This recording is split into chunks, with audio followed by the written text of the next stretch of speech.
My name is Craeton. Today I'll be discussing with you chronic disease, the cause of it, and the potential cure for it. Diseases have been around long before humans were ever in the picture. Even parasites have been shown to affect other parasites with the diseases they produce. It's just part of the natural cycle. We are not the only species that is at battle with this problem. The rates people are being diagnosed with these diseases is rising by the day, and we are entirely to blame for this problem. According to Elsevier, a Netherlands-based academic publishing company specializing in scientific and medical content, says, in the world we live in today, people are constantly exposed to artificial substances created by various industrial processes. Many of these materials, when exposed to humans, can cause acute or chronic disease. There you go. Luckily, there is a potential solution to this, and it's something I like to call stem cell therapy. Stem cells are basically the body's raw materials that haven't been delegated to any part of the body yet because they weren't needed necessarily. So there's a reservoir of these raw materials in our body which are just waiting to be utilized. For example, if we get a cut on our arm or something, the body's going to take those resources and delegate them to the skin cells to be able to regenerate and go through a process called mitosis and heal. Same goes for your organs, for your hair, your nails, basically every part of your body that needs to be repaired in some way. That's where it's going to come from, is from the body's stem cells and raw materials. Now, there's a few exceptions to this when it comes to the eyes and the spine and the vertebrae and stuff. Those cells cannot go through mitosis naturally.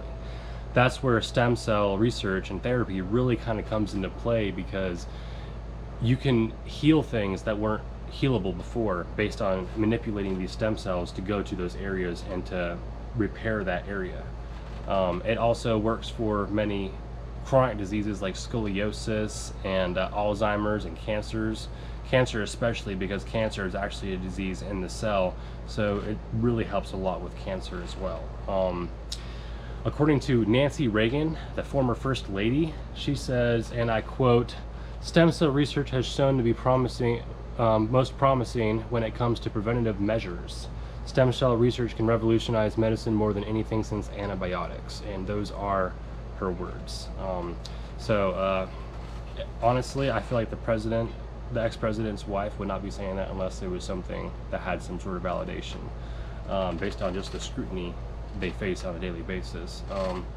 And also, researchers have shown that a single branch of DNA is enough to be able to tell you which diseases you're going to be more vulnerable to and which ones you're going to be most resilient to naturally.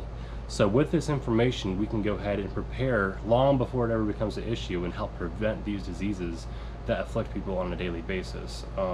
Stephen Hawking, one of the smartest men in the world and with the highest IQs, said, and I quote, "Stem cell research is the key to developing cures for degenerative problems like Parkinson's and motor neuron disease, from which I and many others suffer."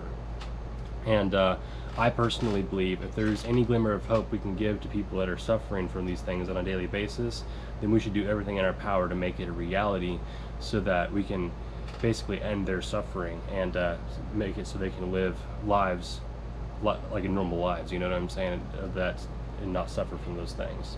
So now we can take back our lives from fate and from luck and go ahead and predict and create our own future and our own lives based on what we want and not based on chance or bad genetics.